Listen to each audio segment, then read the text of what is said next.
Diploma in Bible first year module 3 lesson 3 మూడో పాఠం ప్రాణులు ఉండే లోకము. ప్రాణులు ఉండే లోకము. ప్రాణులు అనగా మనుష్యులు మరియు మనుష్యులతో పాటు జీవిస్తున్నటువంటి జీవరాశులు అని మునుపటి పాఠాలలో మనం నేర్చుకున్నాం. అయితే ప్రాణులు ఉండే లోకమేది? ప్రాణులు నివసించే లోకమేది? ఈ విషయాన్ని పరిశుద్ధ గ్రంథం నుండి మనము ఆలోచిద్దాం. యోబు గ్రంథములో దేవుని జ్ఞానము ఎక్కడ దొరుకును అనేటువంటి విషయాన్ని గురించి మాట్లాడుతూ ప్రాణులు ఎక్కడ ఉంటారు అనేటువంటి విషయాన్ని కూడా తెలియజేస్తున్నారు. ఒక్కసారి ఆ వాక్య భాగాన్ని ఇప్పుడు మనం చూద్దాం. యోబు గ్రంథము 28వ అధ్యాయము 13వ వాక్యాన్ని మీరు చూడండి. యోబు గ్రంథము 28వ అధ్యాయము 13వ వాక్యం. నరులు దాని విలువను ఎరుగరు, ప్రాణులున్న దేశములో అది దొరకదు. ఏది దొరకదు? జ్ఞానము, వివేచన. దానిని గురించి ఇక్కడ మాట్లాడుతూ ప్రాణులున్న దేశంలో బంగారం దొరుకుతుంది, వెండి దొరుకుతుంది, ఇనుము దొరుకుతుంది, రాగి దొరుకుతుంది, ఇత్తడి దొరుకుతుంది, అనేకమైనటువంటి ఖనిజ సంపదలు దొరుకుతాయి. కానీ జ్ఞానము అలా ఒక ఖనిజంలో దొరకదు, వివేచన అలా ఒక పదార్థంలో దొరకదు అని చెబుతూ నరులు దాని విలువను ఎరుగరు, జ్ఞానము యొక్క విలువను, వివేచన యొక్క విలువను, తెలివి యొక్క విలువను నరులు ఎరుగరు అని చెబుతూ ప్రాణులున్న దేశములో అది దొరకదు. అంటే ప్రాణులు ఎక్కడుంటారు? ఏ దేశంలో ఉంటారు? ఇదిగో భూమి మీద, భూలోకంలో. ప్రాణులు ఉండే లోకము ఏది? భూలోకము. ప్రాణము అనగానే జీవము. జీవము ఉండే లోకమేది? భూలోకమే.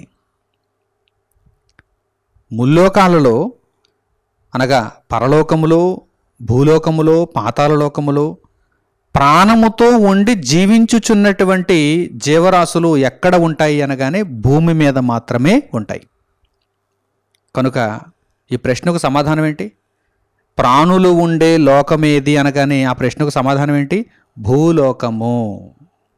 భూలోకము. ఇంకా చూద్దాం పరిశుద్ధ గ్రంథంలో, ఇంకా మనం ఆలోచన చేద్దాం. యెషయా గ్రంథము 45వ అధ్యాయము 18వ వాక్యాన్ని మీరు చూడండి. యెషయా గ్రంథము 45వ అధ్యాయము 18వ వాక్యం.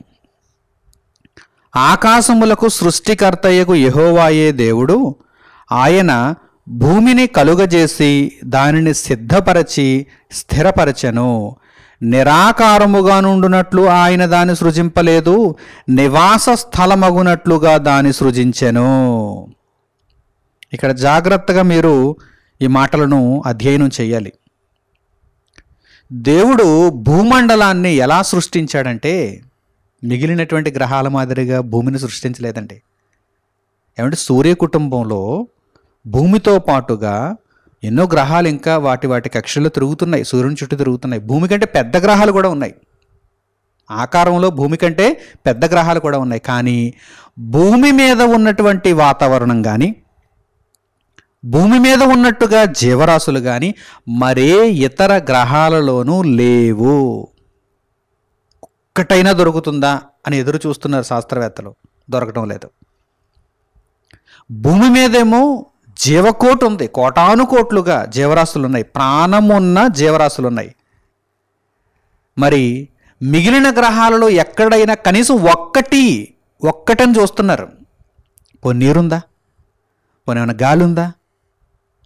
వాతావరణం ఏమైనా కనిపిస్తుందా అని ఎన్నెన్నో పరిశోధనలు, లక్షల కోట్ల రూపాయలు వెచ్చించి పరిశోధనలు చేస్తున్నారు.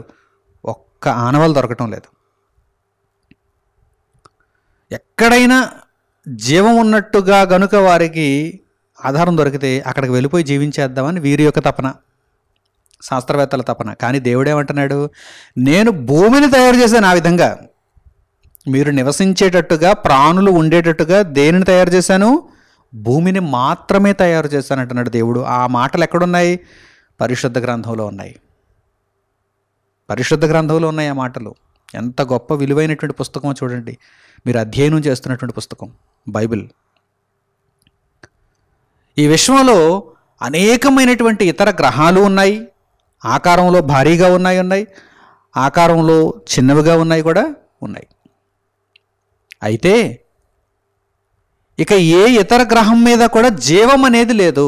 కొన్ని నక్షత్రాలలో ఉందా జీవం? లేదు. ఎక్కడా లేదు. భూమి మీద మాత్రం పుష్కలంగా ఉంది జీవం. భూమి మీద జీవం పుష్కలంగా ఉంది. ఇప్పుడు ఈ మాటలు మరలా ఒక్కసారి చదవండి. యెషయా గ్రంథం 45వ అధ్యాయం 18వ వాక్యం. ఆకాశములకు సృష్టికర్తయగు యెహోవాయే దేవుడు. ఆయన నిర్ణయించాడు భూమి ఒక్కటే నివాస స్థలంగా ఉండాలి, ప్రాణులకు నివాస స్థలంగా ఉండాలి. ఆయన భూమిని కలుగజేసి దానిని సిద్ధపరచి స్థిరపరచెను. సిద్ధం చేశాడు భూమిని. మిగిలిన గ్రహాలను సిద్ధం చేయలేదు. ఎవరైనా గెస్టులు మన ఇంటికి వచ్చారనుకోండి, ఒక రూమ్ మనం సిద్ధం చేసామనుకోండి వారి కొరకు, వారు ఆ రూమ్లోనే ఉండాలి. సిద్ధం చేయనటువంటి స్టోర్ రూమ్లో పంపించేసాం అనుకోండి, వారిని వెంటనే పారిపోతారు, ఉండలేరు, పారిపోతారు. వారి కొరకు సిద్ధం చేసినటువంటి రూమ్కి వారిని పంపిస్తే వారు చక్కగా అక్కడ ఆ స్టే, వారు ఉండాలనుకున్నటువంటి ఆ కాలం ఉండగలరు. ఒక హోటల్లో ఒక రూమ్ మనకు చెక్ ఇన్ అయ్యేటప్పుడు సిద్ధం చేసి ఇస్తారు. ఎవరో దానిని చెక్అవుట్ చేసి వెళ్ళిపోయారు. ఎక్కడ దుప్పటి అక్కడే, ఎక్కడ థింగ్స్ అక్కడే వారు వదిలేసి వెళ్ళిపోయి ఉండొచ్చు. ఆ తర్వాత రూమ్ కీపర్ వెళ్ళి వాటన్నిటిని కూడా వాటి ప్లేసుల్లో పెట్టి మరలా అక్కడ వారు ఉంచవలసినటువంటి ఆ యొక్క పదార్థాలను, వస్తువులను జాగ్రత్తగా సమకూర్చి మరలా రెడీ చేస్తారు. ఆ రూమ్ని రెడీ చేస్తారు, సిద్ధం చేస్తారు. అప్పుడు అది చెక్-ఇన్కి రెడీగా ఉంది. ఎప్పుడైతే హోటల్కి ఎవరైనా వచ్చారో, కస్టమర్లు వచ్చారో, వారికి ఆ చెక్-ఇన్కి రెడీగా ఉన్నటువంటి రూమ్స్ ఇస్తారు. అప్పుడే చెక్అవుట్ అయినటువంటి రూమ్స్ వెంటనే ఇచ్చారు. ఇలా చెక్అవుట్ అయిన తర్వాత అలా ఇచ్చేసారనుకోండి, వీరు తిట్టుకుంటారు, వీరు మరలా హోటల్కి రారు, రూమ్స్ బుక్ చేసుకోరు. మీకు అర్థమవుతుందా? ఈ విధంగా సిద్ధం చేయడం అంటే ఏంటి? భూమిని సిద్ధం చేశాడు దేవుడు, మిగిలిన గ్రహాలను అలా సిద్ధం చేయలేదు. భూమిని సిద్ధం చేశాడు. అంటే భూమి మీద మాత్రమే ప్రాణులు ఉండటానికి అవకాశం ఉంది. బైబిల్ చదివి అర్థం చేసుకోవాలి శాస్త్రవేత్తలు. అంతే తప్ప లక్షల కోట్ల రూపాయలు అలా వృధాగా బూడిదలో పోసిన పన్నీరుగా ఖర్చు చేయడం కాదు. మనుషుల కష్టార్జితాన్ని అంతటినీ వారు తెలివి తక్కువ ఆలోచనల చేత బూడిదలో పోసిన పన్నీరుగా చేసేస్తున్నారు. చూడండి, వ్రాయబడిన మాటలను చూడండి. దేవుడు భూమిని కలుగజేసి దాన్ని సిద్ధపరచి స్థిరపరచెను. నిరాకారముగా నుండినట్లు ఆయన దాన్ని సృజించలేదు. మిగిలిన గ్రహాలు నిరాకారం. ఏముంది అక్కడ అసలు? గ్రహం అనేటువంటి ఒక గోళం అనేటువంటి ఆకారం ఉంది, కానీ అందులో ఏముంది అసలు జీవించడానికి? వెంటనే పరిగెట్టుకుని వచ్చేయాలి, లేకపోతే చచ్చిపోతారు. ఆక్సిజన్ పట్టుకెళ్ళాలి, మరలా వచ్చేయాలి వెంటనే, ఒకవేళ వెళితే ఆ గ్రహానికి. నిరాకారముగా నుండినట్లు ఆయన దాన్ని సృజింపలేదు, నివాస స్థలమగునట్లుగా దాన్ని సృజించెను. ఆయన సెలవిచ్చినదేమనగా, యెహోవాను నేనే, మరి ఏ దేవుడును లేడు. ఈ మాటలు చెప్పినవాడే దేవుడు. జీవమును భూమి మీద ఉంచినవాడు ఆయనే. ప్రాణులను భూమి మీద నివసించమని సెలవిచ్చినది కూడా ఆయనే. కనుక ఇప్పుడు మనకు సమాధానం దొరికింది. చూడండి, ప్రాణులు ఉండే లోకము ఏది అంటే భూమి ఉన్న లోకము. భూమి మాత్రమే నివాసయోగం. ఈ లోకం అనగానే మరలా మిగిలినటువంటి గ్రహాలు అనుకోకండి. భూలోకంలో ప్రాణులు ఉంటారు. భూలోకంలో కూడా మరలా ఎక్కడుంటారు? భూమి మీద మాత్రమే ఉంటారు. భూమే నివాస స్థలం. భూమి మాత్రమే నివాస స్థలం. ఇప్పుడు మన ఇంట్లో చాలా ప్రదేశాలు ఉంటాయి, కానీ మనం ఎక్కువగా నివసించేది ఎక్కడ? మేడ మీద, మిద్దె మీద, లేకపోతే ఒక టాయిలెట్లోనా, లేకపోతే ఒక కిచెన్లోనా, మన బెడ్రూమ్లో, మన లివింగ్ రూమ్లో, అక్కడ ఎక్కువ మనం నివసిస్తాం. మిద్దె ఉంటుంది, చీకటిగా మిద్దె ఉంటుంది, లేకపోతే టెర్రస్ ఉంటుంది, అక్కడ మనం ఎక్కువగా నివసించాం కదా. ఈ లోకములో భూమి మీద మనం నివసిస్తున్నాం. భూమి నివాస స్థలము. అలాగే యోబు గ్రంథము 37వ అధ్యాయము 12వ వాక్యం నుండి కూడా చూడండి, ఎన్నో ఆధారాలను దేవుడు ఈ విషయమై వ్రాయించాడండి. భూమే నివాస స్థలము అని దేవుడు తెలియజేస్తున్నాడు. ఎందుకంటే దేవుడే దీనిని నివాస స్థలముగా సృష్టించాడు కనుక దేవుడే చెప్పగలడు. ఇక ఎవరు ఈ సంగతిని ఇంత ఖచ్చితంగా మాట్లాడలేరు.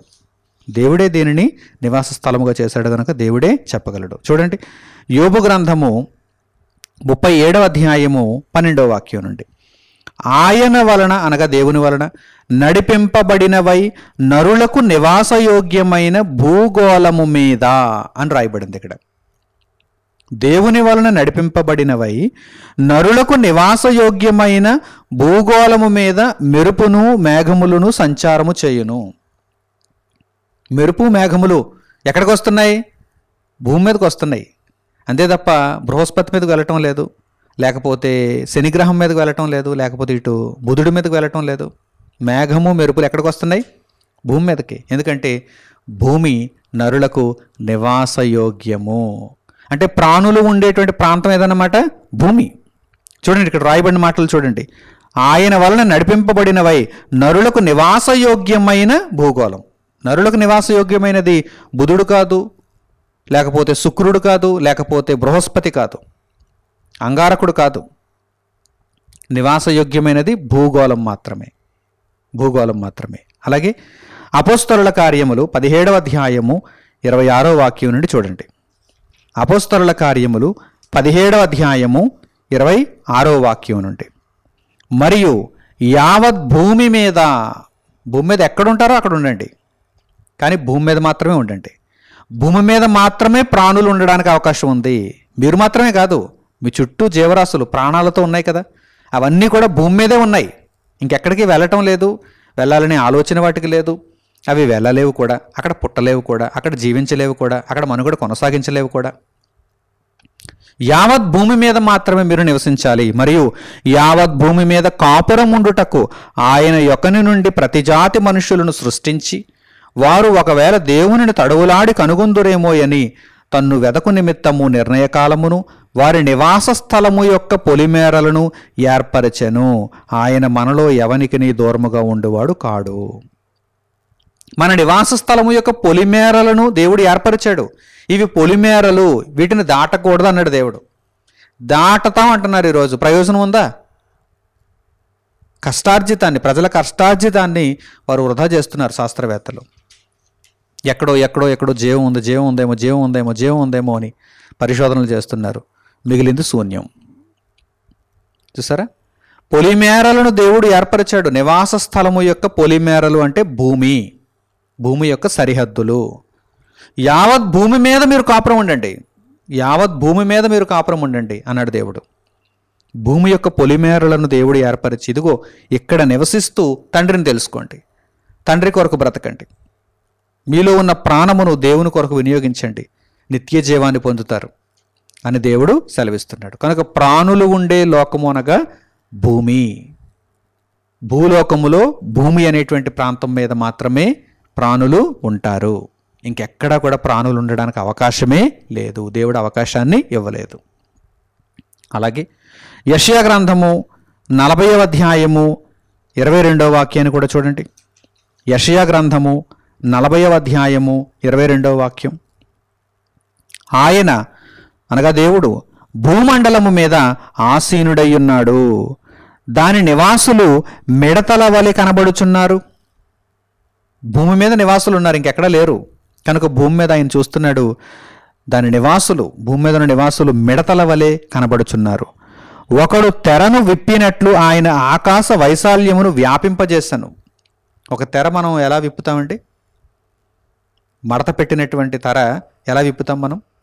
ఆ విధంగా దేవుడు ఆకాశ వైశాల్యమును వ్యాపింపజేశాడు. విస్తారమైనటువంటి ఆకాశ వైశాల్యం మనకు కనిపిస్తుంది. రెండు కళ్ళతో ఒకేసారి మనం చూడలేం. అంత విస్తారమైనటువంటి ఆకాశ వైశాల్యం ఆయన వ్యాపింపజేశాడు. ఒకడు గుడారము వేసినట్లు, ఎక్కడైనా ఒక ప్రాంతానికి మనం వెళ్ళి అక్కడ తాత్కాలికంగా కొద్ది కాలం మనం నివసించాలనుకుంటే గుడారం వేసుకున్నప్పుడు ఆ గుడారం ఎట్టి మాదిరిగా ఉంటుందో అలాగే భూమి కూడా గుడారం వంటిది. ఆ గుడారంలో మనం ఉంటాం.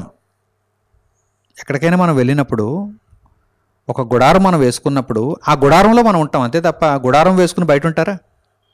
గుడారం వేసుకున్నారు, ఎక్కడో బయట చెట్టు మీదో, చెట్టు కిందో, పుట్ట మీదో, పుట్ట కిందో ఎక్కడో ఉంటారా? లేదు. గుడారం ఎందుకు వేసుకున్నారు మరి? గుడారంలో ఉందామని. దేవుడు ఒక గుడారము వలె ఈ భూమిని ఆయన ఏర్పరిచాడు. చూడండి, ఒకడు గుడారము వేసినట్లు ఆయన దానిని నివాస స్థలముగా ఏర్పరిచెను. దేవుడు ప్రాణులకు భూమిని నివాస స్థలముగా ఏర్పరిచాడు. ఇంతకంటే ఎవరు చెబుతారండి నివాస స్థలాన్ని గురించి, ప్రాణులు ఎక్కడ ఉంటారు అనే దాన్ని గురించి? దేవుడే తెలియజేశాడు. కనుక దేవుని మాటను అంగీకరించండి, విశ్వసించండి. లేదు మేము ప్రయోగాలు చేస్తాం, మాకు దేవుని మాట మీద నమ్మకం లేదు, మాకు ఆలోచనలు ఉన్నాయి, మాకు ఏవేవో ఊహలు ఉన్నాయి, మేము వెళతాం, జీవులు ఉన్నారేమో పరిశీలిస్తామంటే వెళ్ళారు, ఇంతవరకు చూచారు, పరిశోధించారు, ఎక్కడ? పోనీ ఒకసారి రెండుసార్లు అనేక పర్యాయములు ఇంకా పరిశోధనలు చేస్తున్నారు పిచ్చోళ్ళు, మూర్ఖులు. సుస్థిరమైన దేవుని వాక్యం చెబుతుంది చూడండి, దేవుడు ఒక గుడారము వేసినట్టుగా నరులు, అలాగే నరులతో పాటు మిగిలినటువంటి ప్రాణులు నివసించటానికి భూమండలమును ఎలా ఏర్పరిచాడంటే నివాస స్థలముగా ఏర్పరిచాడు. నివాస స్థలముగా ఏర్పరిచాడు. కనుక భూమి ప్రాణులు ఉండేటువంటి ప్రాంతం, ప్రాణులు ఉండేటువంటి లోకం ఇదే. ఈ భూమి అంతా ఒక లోకముగా మనం చూడగలిగితే ప్రాణులు ఉండదగిన లోకము ఇదే, ప్రాంతము ఇదే. ఇక భూమిని మించి, భూమి తప్ప ఇంకెక్కడ కూడా ప్రాణం ఉండదు, లైఫ్ అనేది ఉండదు, లైఫ్ అనేది ఉండదు. ఇది దేవుని మాట, ఇది యథార్థమైన సంగతి. కనుక ప్రాణులు ఉండే లోకము అనగానే భూమి మీద ప్రాణులు ఉంటారు, భూమి మీద తప్ప ఇంకెక్కడ ప్రాణులు ఉండరు. అలాగే ఆదికాండము 7వ అధ్యాయం 4వ వాక్యాన్ని కూడా మనం చూడగలిగితే సమస్త జీవరాశులు కూడా భూమి మీద ఉన్నాయని మనకు అర్థమవుతుంది. ఒక్కసారి నోవహు జలప్రళయ కాలానికి మనం వెళ్ళగలిగితే దేవుడు సమస్త జీవరాశులను ఒక్కసారి తుడిచేశాడు. నోవహుతో పాటుగా మిగిలిన 7 ఓడలు ప్రవేశించారు. అలాగే సమస్తమైనటువంటి జీవులలో దేవుడు ఏర్పరిచినటువంటి జీవులు ఓడలోనికి ప్రవేశించాయి. మిగిలిన వాటన్నింటిని కూడా దేవుడు సంహరించాలని నిర్ణయించాడు. ఆ సందర్భాన్ని ఒక్కసారి మీరు చూడండి. ఆదికాండము 7వ అధ్యాయము 4వ వాక్యం, ఎందుకనగా ఇంకనూ 7 దినములకు నేను 40 పగళ్ళును 40 రాత్రులను భూమి మీద వర్షము కురిపించి నేను చేసిన సమస్త జీవరాశులను, దేవుడు చేశాడు, దేవుడు సృష్టించాడు, దేవుని నోటి ఊపిరితో సృష్టింపబడ్డ ఇవన్నీ. నేను చేసిన సమస్త జీవరాశులను భూమి మీద ఉండకుండా తుడిచివేయుదునని నోవహుతో చెప్పాను. భూమి మీదే ఉన్నాయి ఆయన చేసినటువంటి సమస్త జీవరాశులు, కనుక భూమి మీద ఉండకుండా ఆయన తుడిచేస్తానన్నాడు. ఆయనకు తుడిచేయడం తెలుసు, తర్వాత వాటిని సృష్టించడం కూడా తెలుసు, వాటిని మరలా ఉత్పత్తి చేయడం కూడా దేవునికి తెలుసు. సమస్తమును సృష్టించేవాడు ఆయనే, సమస్తమును మరలా తొలగించేవాడు, నాశనం పొందించేవాడు కూడా ఆయనే. కనుక సమస్త జీవులు ఎక్కడున్నాయి? భూమి మీద. మిగిలిన ప్రాంతాల్లో కూడా జీవులు ఉన్నాయనుకోండి, ఇక్కడ ఉన్నటువంటి జీవులు నేను తుడిచేద్దాం అనుకుంటున్నాను, బుధుడి మీద ఉన్నటువంటి జీవులు, లేకపోతే ఈ అంగారకుడి మీద ఉన్నటువంటి జీవులు, లేకపోతే ఆ శనిగ్రహం మీద ఉన్నటువంటి జీవులు, ఈ శుక్రుడి మీద ఉన్నటువంటి జీవులు, వీటిని ఉంచుదాం అని ఏమైనా దేవుడు అన్నాడా? లేదు. ఇక ఏ ఇతర గ్రహం మీద జీవం అనేది లేదు, ప్రాణం అనేది లేదు. ఎక్కడుంది మరి ప్రాణం? ప్రాణులు ఎక్కడున్నారు? జీవించేటువంటి ప్రాణులు ఎక్కడున్నారు? నరులతో పాటు జీవరాశులను ఎక్కడున్నాయి? భూమి మీద మాత్రమే. కనుక సమస్త జీవరాశులు భూమి మీద ఉన్నాయి. నోవహు జలప్రళయ కాలంలో దేవుడు ఈ సమస్త జీవరాశులను నాశనం పొందించాడు. ఆయన సంకల్పంలో, ఆయన లెక్కలలో ఉన్నటువంటి వారిని ఓడ ద్వారా కాపాడాడు. తర్వాత వారి ద్వారా మరలా పునరుత్పత్తిని ఆయన జరిగించాడు. కనుక ప్రియులారా, సమస్త జీవరాశులు, ప్రాణకోటి, ప్రాణులందరూ, అసలు ప్రాణులు అనేవారు ఎక్కడ ఉంటారు అనగానే భూమి మీద మాత్రమే ఉంటారు. ప్రాణులుండే లోకం ఏది అంటే భూలోకం మాత్రమే, భూమి మీద మాత్రమే. భూమి తప్ప, భూగ్రహంపై తప్ప ఇక ఎక్కడ కూడా ప్రాణులు ఉండడానికి అవకాశం లేదు, జీవం ఉండడానికి అవకాశం లేదు. ఎందుకంటే దేవుడు భూమిని మాత్రమే నివాసయోగ్యమైనదిగా నిర్ణయించాడు, సృష్టించాడు, తయారు చేశాడు. ఆ సృష్టికర్త చెప్పిన మాటలను దేవుని జ్ఞానముగా మనం నేర్చుకున్నాం. ప్రియులారా, ఇక ప్రాణులు ఉండే లోకమును గూర్చి మనకు అర్థమైన తర్వాత ముగింపులో మనము నేర్చుకోవలసినటువంటి ఒక ముఖ్యమైనటువంటి సంగతి ఏంటంటే, యేసుక్రీస్తు ప్రభువు యొక్క రెండవ రాకడలో ఈ భూమి మీద ఉన్నటువంటి మనుష్యులలో నీతిమంతులు అనీతిమంతులు వేరు చేయబడతారు. నీతిమంతులు నిత్యజీవమునకు ఆహ్వానింపబడతారు, అనీతిమంతులు నిత్యాగ్ని నరకానికి తరలిపోతారు.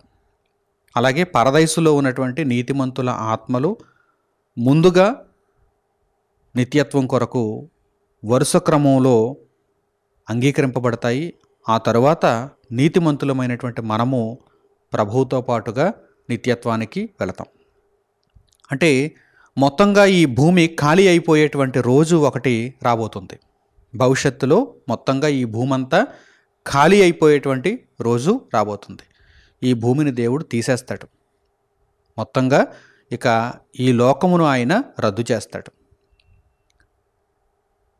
ఇక మరి ప్రాణం అనేది భవిష్యత్తులో ఈ భూమి మీద ఒకానొక రోజున ఉండనప్పుడు, ప్రభువు రెండవ రాకడతో ప్రాణం అనేది ఈ భూమి మీద ఇక ఉండనప్పుడు మరి ఆ తరువాత పరిస్థితి ఏంటి అనగానే, ప్రాణము నిత్య జీవముగా పరలోకానికి వెళ్ళిపోతుంది. అంటే పరలోకములోనికి ఎందరైతే ప్రవేశించారో, యేసుక్రీస్తు ప్రభువు నామమున ఎందరైతే దేవుని దగ్గర అంగీకరింపబడ్డారో వారందరూ నిత్య జీవమును పొందిన వారై నిత్య ప్రాణముతో పరలోకంలో ఉంటారు. ఇదంతా భవిష్యత్తుకు సంబంధించిన సంగతి. ఈ విషయాన్ని కూడా మనం తెలుసుకోవాలి. ప్రస్తుతానికైతే ప్రాణులు ఉండేటువంటి లోకము కానీ, ప్రాణులు ఉండేటువంటి దేశము కానీ ఈ భూమండలం మాత్రమే. కానీ భవిష్యత్తులో ప్రాణము నిత్యజీవముగా మార్చబడినప్పుడు నీతిమంతులైన వారందరూ కూడా పరలోకములో నిత్యజీవములో అడుగుపెట్టినప్పుడు అక్కడ మనకు మరలా నిత్య ప్రాణము కనిపిస్తుంది. ఇక్కడ ఉన్నటువంటి ప్రాణము తాత్కాలికమైనది. దేవుడు మనుషులకు తాత్కాలికంగా ఇక్కడ ప్రాణాన్ని ఇచ్చాడు. ఒక ప్రారంభం ఉంది, ఒక ముగింపు ఉంది. కానీ అక్కడ నిత్య జీవము, నిత్య ప్రాణము అనేది మనకు కనిపిస్తుంది. ఇది భవిష్యత్తుకు సంబంధించిన విషయం. ఆ నిత్య ప్రాణమును పొందుటకే ఈ భూమి మీద దేవుడిచ్చినటువంటి ప్రాణమును దైవ చిత్తానుసారముగా మనము ఖర్చు చేయాలి. ఈ సంగతికి సంబంధించినటువంటి విషయాలను కూడా పరిశుద్ధ గ్రంథం నుండి మనము చూద్దాం. పౌలు గారు కొలస్సీయులకు రాసినటువంటి పత్రిక 3వ అధ్యాయము 1వ వాక్యము నుండి మీరు చూడండి. పౌలు గారు కొలస్సీయులకు రాసినటువంటి పత్రిక 3వ అధ్యాయము 1వ వాక్యము నుండి, మీరు క్రీస్తుతో కూడా లేపబడిన వారైతే పైనున్న వాటిని వెదకుడి, అక్కడ క్రీస్తు దేవుని కుడిపార్శ్వమున కూర్చుండి ఉన్నాడు. పైనున్న వాటి మీదనే గాని భూ సంబంధమైన వాటి మీద మనస్సు పెట్టుకొనకుడి. ఎలయనగా మీరు మృతి పొందితిరి, మీ జీవము క్రీస్తుతో కూడా దేవుని యందు దాచబడి ఉన్నది. మన జీవము క్రీస్తుతో కూడా దేవుని యందు దాచబడి ఉన్నది. అంటే పరలోకంలో ఉంది. మనం అక్కడికి వెళ్ళి ఆ జీవమును పొందుతాం. మనకు జీవమై ఉన్న క్రీస్తు ప్రత్యక్షమైనప్పుడు మీరును ఆయనతో కూడా మహిమయందు ప్రత్యక్షపరచబడుదురు. ఆయన రెండవ రాకడలో ఈ సంగతులన్నీ కూడా సంభవిస్తాయి. కనుక ఈ భూమి మీద ఉన్నటువంటి విషయముల మీద మీరు మనస్సు పెట్టుకుని మీ ప్రాణమును ఈ భూ సంబంధమైనటువంటి విషయములతో మీరు కొనసాగించకండి. పరసంబంధమైన వాటి మీద మనస్సు ఉంచుకోండి. పైనున్న వాటి గురించి ఆలోచించండి. అనగా నిత్య జీవము కొరకు ఆలోచించండి. నిత్య ప్రాణమును పొందుటకు ఈ ప్రాణమును ప్రభువు కొరకు మీరు వినియోగించండి అని ఈ వాక్య భాగం ద్వారా మనం తెలుసుకోవచ్చు. అలాగే పౌలు గారు తిమోతికి రాసినటువంటి మొదటి పత్రిక 6వ అధ్యాయము 17వ వాక్యం నుండి కూడా చూడండి.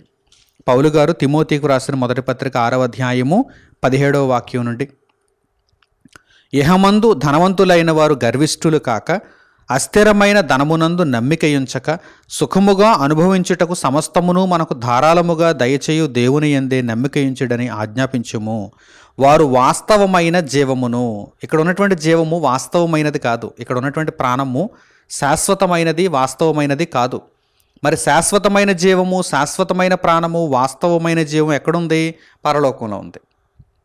కనుక వారు వాస్తవమైన జీవమును సంపాదించుకొను నిమిత్తము రాబోవు కాలమునకు మంచి పునాది తమ కొరకు వేసుకొనుచు మేలు చేయువారును సత్క్రియలు అను ధనము గలవారును ఔదార్యము గలవారును తమ ధనములో ఇతరులకు పాలిచ్చువారునై ఉండవలెనని వారికి ఆజ్ఞాపించుము. చాలామంది మనుషులు ఈ లోకమే శాశ్వతం అనుకుంటున్నారు, ఈ జీవమే అసలైనది అనుకుంటున్నారు. కాదు, పరలోకములో మన కొరకు జీవము దాచిపెట్టబడి ఉన్నది, అది క్రీస్తునందున్నది. ఆ వాస్తవమైన జీవమును సంపాదించుకుని నిమిత్తము ఒక మంచి పునాది, రాబోయే కాలానికి ఒక మంచి పునాది, ఆ పునాదే క్రీస్తు. ఆ మంచి పునాది తమ కొరకు వేసుకొనుచు మేలు చేయాలి, సత్క్రియలు చేయాలి. ఈ సత్క్రియలు అనేటువంటి ధనమును మనం సంపాదించుకోవాలి, ఔదార్యము కలిగి ఉండాలి, తమ ధనములో ఇతరులకు పాలిచ్చువారునై ఉండవలెనని వారికి ఆజ్ఞాపించుము అని పౌలు గారు ఇక్కడ తెలియజేస్తున్నారు. కనుక ఇదంతా కూడా దేవుని యొక్క సంకల్పం, దేవుని ఆలోచన. ప్రాణులు ఉండే లోకము ఈ భూలోకం అయినా, ఈ భూలోకంలో ఎందరు ప్రాణులు వాస్తవమైనటువంటి జీవమును సంపాదించుకొనుటకు క్రీస్తు అనే పునాది మీద తమ యొక్క జీవితములను నిర్మించుకొని దేవుని కొరకు తమ ప్రాణములను అప్పగించుకుంటున్నారో వారందరూ కూడా భవిష్యత్తులో మంచి లాభమును పొందుతారు. ఈ ప్రాణములు అక్కడ నిత్య ప్రాణములుగా మారిపోతాయి అనేటువంటి విషయం పరిశుద్ధ గ్రంథం ద్వారా మనకు అర్థమవుతుంది. అలాగే పౌలు గారు తిమోతికి రాసినటువంటి 2వ పత్రిక 1వ అధ్యాయము 9వ వాక్యం నుండి కూడా మీరు చూడండి. పౌలు గారు తిమోతికి రాసిన 2వ పత్రిక 1వ అధ్యాయము 9వ వాక్యం నుండి, మన క్రియలను బట్టి కాక తన స్వకీయ సంకల్పమును బట్టియు అనాది కాలముననే క్రీస్తు యేసునందు మనకు అనుగ్రహింపబడినదియు క్రీస్తు యేసును మన రక్షకుని ప్రత్యక్షత వలన బయలుపరచబడినదియునైన తన కృపను బట్టియు మనలను రక్షించి పరిశుద్ధమైన పిలుపుతో ఆయన మనలను పిలిచెను. ఆ క్రీస్తు యేసు మరణమును నిరర్ధకము చేసి జీవమును అక్షయతను సువార్త వలన వెలుగులోనికి తెచ్చెను. క్రీస్తు యేసు మరణమును నిరర్ధకము చేసి అంటే ఈ లోకమందు జీవితమే జీవితం కాదు, వాస్తవమైన జీవితం, అసలైన జీవితం పరలోకంలో ఉంది అని చెప్పి ఆయన మరణమును నిరర్ధకము చేసి జీవమును అక్షయతను సువార్త వలన వెలుగులోనికి తెచ్చాను. ఇదిగో అసలైన జీవం పరలోకంలో ఉంది.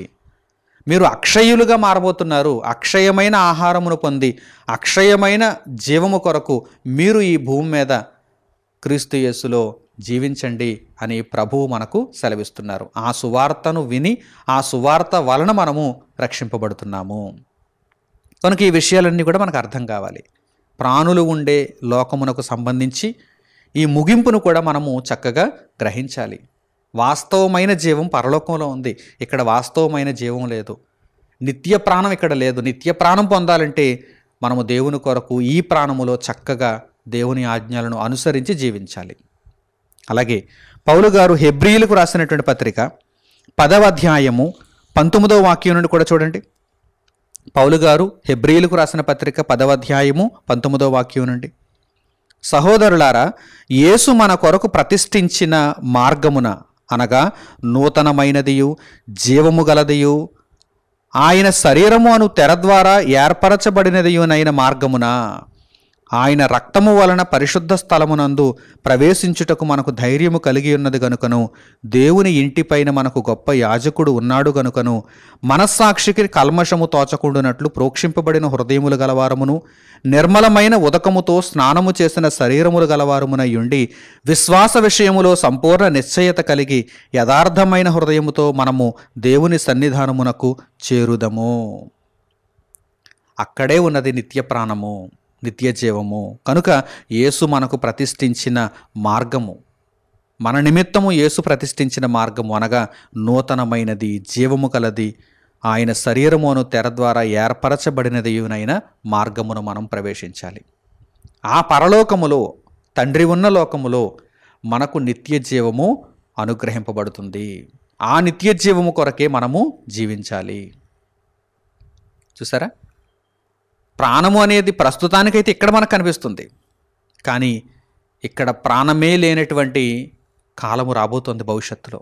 అదే యేసుక్రీస్తు ప్రభు యొక్క 2వ రాకడ సమయము. ఇక్కడ ప్రాణం మొత్తంగా ఇక తీసివేయబడుతుంది. మన చుట్టూ ఉన్న జీవరాశులు కూడా ఇక ఉండబోవు. మనము పరలోకములో నిత్య ప్రాణము పొందినటువంటి వారముగా ఉండబోతున్నాం. కనుక ప్రభువునందు మనం జీవించి ప్రభువు నిమిత్తము మనం బ్రతికి ప్రభువునందు మృతులైన వారముగా మనము కనిపించాలి. అలాగే పౌలు గారు హెబ్రీయులకు రాసిన పత్రిక 12వ అధ్యాయము 22వ వాక్యం నుండి కూడా చూడండి. పౌలు గారు హెబ్రీయులకు రాసిన పత్రిక 12వ అధ్యాయము 22వ వాక్యం నుండి, ఇప్పుడైతే సియోనును కొండకును జీవము గల దేవుని పట్టణమునకును. జీవము గల దేవుని పట్టణం అంటే పరలోకం, నిత్యత్వం. ఇప్పుడైతే సియోనును కొండకును జీవము గల దేవుని పట్టణమునకు అనగా పరలోకపు యెరూషలేమునకును వేవేల కొలది దేవదూతల యొద్దకును పరలోకమందు వ్రాయబడి ఉన్న జ్యేష్ఠుల సంఘమునకును వారి మహోత్సవమునకును అందరి న్యాయాధిపతి అయిన దేవుని యొద్దకును సంపూర్ణ సిద్ధి పొందిన నీతిమంతుల ఆత్మల యొద్దకును క్రొత్త నిబంధనకు మధ్యవర్తి అయిన యేసునొద్దకును హేబేలు కంటే మరి శ్రేష్టముగా పలుకు ప్రోక్షణ రక్తమునకును మీరు వచ్చి ఉన్నారు. సువార్త వలన, యేసుక్రీస్తు ప్రభువులో రక్షణ నొందుట వలన మనము ఇప్పుడు ఎక్కడకు వచ్చాం? ఇదిగో దేవుని యొక్క జీవము కలిగినటువంటి పట్టణమును పొందుటకు, వాస్తవమైనటువంటి ప్రాణమును సంపాదించుకొనుటకు, పరిశుద్ధులందరితో ఉండుటకు, యేసుక్రీస్తు ప్రభువుతో ఉండుటకు, వేవేల దూతల పరిచర్యలో మనము వారి యొక్క సేవలను అందుకుంటూ ఉండుటకు, మనకు ఇవ్వబడినటువంటి సింహాసనమును అధిరోహించుటకు, దేవుడిచ్చిన బహుమానమును స్వీకరించుటకు, వీటన్నింటి నిమిత్తము మనం అందరం కూడా దేవుని సేవలో ఉన్నాం, దేవుని రాజ్యంలో మనం ఉన్నాం. అక్కడ నిత్య ప్రాణం ఉంటుంది. ఆ ప్రాణము హరించిపోయేది కాదు, ఆ ప్రాణము హరించిపోయేది కాదు. నిత్య ఆనందము, నిత్య సుఖముతో ఆ ప్రాణము ఉండబోచున్నది. కనుక దాని కొరకు ఈ భూమి మీద స్వల్పమైనటువంటి జీవితకాలంలో దేవుని నిమిత్తము మన ప్రాణమును అర్పించవలసిన వారముగా మనం ఉన్నాం. అలాగే పేతురు గారు రాసినటువంటి మొదటి పత్రిక 3వ అధ్యాయము 10వ వాక్యం నుండి కూడా ఈ సందర్భాన్ని మీరు చూడండి. పేతురు గారు రాసిన మొదటి పత్రిక 3వ అధ్యాయము 10వ వాక్యం నుండి, జీవమును ప్రేమించి మంచి దినములు చూడగోరువాడు. అంటే ఇక్కడ లేవు మంచి దినములు, శాశ్వతమైన జీవం ఇక్కడ లేదు. వాటిని మనము పొందాలి అంటే, వాటిని మనము చూడాలి అంటే చూడండి, జీవమును ప్రేమించి మంచి దినములు చూడగోరువాడు చెడ్డదాని పలుకకుండా తన నాలుకను, కపటపు మాటలు చెప్పకుండా తన పెదవులను కాచుకొనవలెను. ఈ భూమి మీద నోటిని జాగ్రత్తగా కాపాడుకోవాలి. ఆ తర్వాత అతడు కీడు నుండి తొలగి మేలు చేయవలెను, సమాధానమును వెదకి దాని వెంటాడవలెను. ప్రభువు కన్నులు నీతిమంతుల మీదను ఆయన చెవులు వారి ప్రార్థనల వైపునను ఉన్నవి గాని ప్రభువు ముఖము కీడు చేయు వారికి విరోధముగా ఉన్నది. కనుక మీరందరూ కూడా జీవమును ప్రేమించాలి, మంచి దినములు చూడాలనుకోవాలి. ఆ జీవము శాశ్వతమైనదిగా పరలోకంలో ఉంది. అక్కడికి మనము వెళ్ళాలి అంటే, దేవుని చేత ఆహ్వానింపబడాలి అంటే మనము అన్ని విషయములలో జాగ్రత్తను కలిగి ఉండాలి. దేవుని వాక్యమును అనుసరించాలి, ప్రభువును వెంబడించాలి. అలాగే యోహాను గారి పత్రికలలో కూడా ఈ విషయమై వ్రాయబడినటువంటి కొన్ని మాటలను మనము ఇప్పుడు అధ్యయనం చేద్దాం. యోహాను గారి యొక్క మొదటి పత్రిక 5వ అధ్యాయము 10వ వాక్యం నుండి మీరు చూడండి.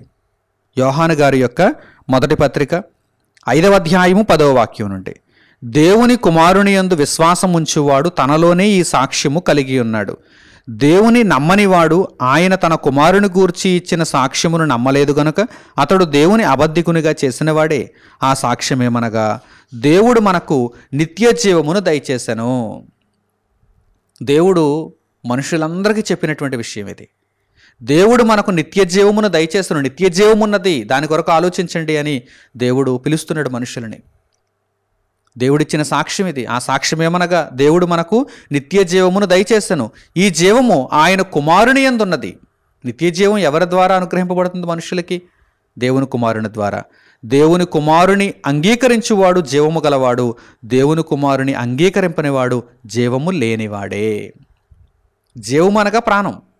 మరి ఆ ప్రాణము ఎక్కడ ఉంటుంది ఇప్పుడు? శాశ్వతంగా, నిత్యము ఉండేదిగా, అసలు అంతమే లేనిదిగా ఎక్కడ ఉండబోతుంది? పరలోకంలో. ఆయన కుమారుడు ఎక్కడున్నాడో అక్కడ, తండ్రి అయిన దేవుడు ఎక్కడున్నాడో అక్కడ. కనుక ఆ నిత్యత్వ లోకంలో జీవమున్నది. ఆ జీవము దేవుని కుమారుని యందు ఉన్నది. ఆ కుమారుని యందు విశ్వాసం ఉంచినటువంటి వారమై నిత్య జీవమును చూడవలసిన వారముగా, పొందవలసిన వారముగా మనం అందరం కూడా భూమి మీద దేవుని కొరకు జీవించాలి. అలాగే చివరిగా యోహాను గారి యొక్క మొదటి పత్రిక 3వ అధ్యాయం 14వ వాక్యాన్ని కూడా చూడండి. యోహాను గారి యొక్క మొదటి పత్రిక 3వ అధ్యాయము 14వ వాక్యం, మనము సహోదరులను ప్రేమించుచున్నాము గనుక మరణములో నుండి జీవములోనికి దాటియున్నామని ఎరుగుదము. ఈ లోకంలో లోక సంబంధమైనటువంటి బ్రతుకులోనే మనం ఉండిపోతే, ప్రభువు రక్షణలో మనం ఉండకపోతే మనం మరణంలోనే ఉండిపోతాం. కానీ ప్రభువులోనికి వచ్చిన వారమై, మన చుట్టూ ఉన్నటువంటి సహోదరులను దైవిక ప్రేమతో ప్రేమిస్తున్న వారమై, వారందరికీ సువార్తను ప్రకటిస్తున్న వారమై మనం ఉన్నప్పుడు మనము మరణము నుండి జీవములోనికి దాటియున్నాము అని ఎరుగుదము. ప్రేమ లేనివాడు మరణమందు నిలిచియున్నాడు. జనులలో ఎవరైతే ప్రభువు యొక్క రక్షణ ప్రణాళికను తెలుసుకోలేదో, ప్రభువు యొక్క రక్షణలోనికి ప్రవేశించలేదో, వారందరూ కూడా ఇంకా మరణములోనే నిలిచి ఉన్నారు. అంటే వారికి నిత్య ప్రాణమును చూడరు. ఇక్కడ ప్రాణంతో ఉన్నా కానీ ఆ ప్రాణం కొద్ది కాలంలోనే హరించిపోబోతుంది, ఆ ప్రాణం ఆగిపోబోతుంది. కానీ పరలోకములో నిత్య ప్రాణము, నిత్య జీవము మనకు అనుగ్రహింపబడుతుంది. మనం మరణంలో నుండి జీవములోనికి దాటి ఉన్నాము. సహోదర ప్రేమతో మన చుట్టూ ఉన్నటువంటి అనేక మందిని దేవుని కొరకు బ్రతికించాలనేటువంటి ఉన్నతమైనటువంటి ఉద్దేశంతో మనము క్రీస్తులో జీవించగలుగుతున్నామంటే నిజంగా ఇదంతా కూడా దేవుని యొక్క అద్భుతమైనటువంటి సంకల్పం. ఆ సంకల్పంలో మనం కూడా పాలిభాగస్తులుగా ఉండటం అనేది దేవుడు మనకు అనుగ్రహించిన కృప. కనుక ప్రియులారా, భూమి మీద ప్రస్తుతానికి ప్రాణులు జీవిస్తున్నారు. ఈ ప్రాణులలో ఎందరైతే నిత్య ప్రాణము కొరకు అవగాహన కలిగిన వారై దేవుని మాటలను విశ్వసించి నిత్య జీవమును పొందాలనుకుంటున్నారో వారందరూ ప్రభువునందు బాప్తిస్మము నొందిన వారై దేవుని రాజ్యంలో చేర్చబడి దేవుని కొరకు బ్రతకాలి. అలా దేవుని కొరకు బ్రతుకుచున్న ప్రతి ఒక్కరూ కూడా మరణములో నుండి జీవములోనికి దాటి ఉన్నారు. వారు నిత్య ప్రాణమును చూస్తారు. భవిష్యత్తులో ఇక ఈ భూమి మీద ప్రాణం అయితే ఎవరిలోనూ ఎందులోనూ ఉండదు. కానీ దేవుడు దీనిని అంతటిని పూర్తిగా నాశనం చేయబోతున్నాడు కనుక ఇక్కడైతే ప్రాణం ఉండదు, కానీ నిత్య ప్రాణం ఇక పరలోకంలోనే మనకు కనిపిస్తుంది. కనుక ఆ నిత్య ప్రాణాన్ని పొందుటకు ఈ భూమి మీద దైవ చిత్తానుసారముగా మీరు అందరూ బ్రతకాలని హృదయపూర్వకంగా కోరుకుంటూ ఈ పాఠ్యాంశమును ఇంతటితో నేను ముగిస్తున్నాను. మన తండ్రి అయిన దేవుని ప్రేమ, మన రక్షకుడైన యేసుక్రీస్తు వారి కృప, పరిశుద్ధాత్ముని అన్యోన్య సహవాసము మనందరికీ సదాకాలము తోడై మనలను నడిపించునుగాక. ఆమేన్. తండ్రి అయిన దేవునికి ప్రార్థనలు ఏకీభవించండి. మహోన్నతుడును మహాపరిశుద్ధుడునైన మా కన్న తండ్రి, నాయన ఈ సమయమందు ఉన్నతమైనటువంటి సంగతులను, ప్రాణము ఎక్కడ ఉంటుందో అనేటువంటి విషయమును గూర్చినటువంటి లోతైన మర్మములను పరిశుద్ధ గ్రంథము నుండి మీ మాటల ద్వారా మాకు అనుగ్రహించినందుకు మా హృదయపూర్వకమైన కృతజ్ఞతాస్తుతులను మీకు తెలియజేస్తున్నాము. ఈ ప్రపంచంలో భూమి మీద మాత్రమే ప్రాణులను మీరు ఉండమన్నారు. ఒక పొలిమేరను మీరు ఏర్పరిచారు, ఒక సరిహద్దును మాకు ఇచ్చారు. ఈ పొలిమేర లోపల ఉండి మిమ్మను గూర్చి తెలుసుకున్న వారమై, మీ రక్షణ సంకల్పమును గ్రహించిన వారమై, ప్రభువులో నూతన జీవమును పొంది నాయన మీరిచ్చిన ఆజ్ఞలను నెరవేర్చుచు నిత్య ప్రాణమును అందుటకు ఈ ప్రాణమును స్వల్పమైనదిగా, అల్పమైనదిగా, పరిమితి కలిగినదిగా మీ నిమిత్తము వినియోగించుకొనగలిగే గొప్ప భాగ్యమును మాకు దయచేయండి. ఇంతవరకు ఈ రహస్యములు తెలియనటువంటి ప్రజలు నాయన ఇష్టానుసారముగా బ్రతుకుతున్నటువంటి పరిస్థితులలో ఈ మాటలను విని మీ కొరకు మార్పు నొంది నాయన మీ చిత్తమును గ్రహించిన వారై ఇక మీదట వారి ప్రాణములను మీ కొరకు సమర్పించుకున్నవారై, మీ చిత్తానుసారముగా తమ ప్రాణములను వినియోగించుచున్నవారై నిత్య జీవమును సంపాదించుకొనుటకు మీ కుమారుడైన యేసుక్రీస్తు ప్రభువు ద్వారా వారి బ్రతుకులను నవీకరించుకొనగలుగుటకు కృపను దయచేయమని మిమ్మల్ని వేడుకుంటూ మా ప్రార్థనా మనవులను మా ప్రభువును మా రక్షకుడునైన యేసుక్రీస్తు వారి పేరిట మిమ్మల్ని వేడుకొనుచున్నాము తండ్రి. ఆమేన్. అందరికీ వందనములు. సెలవు.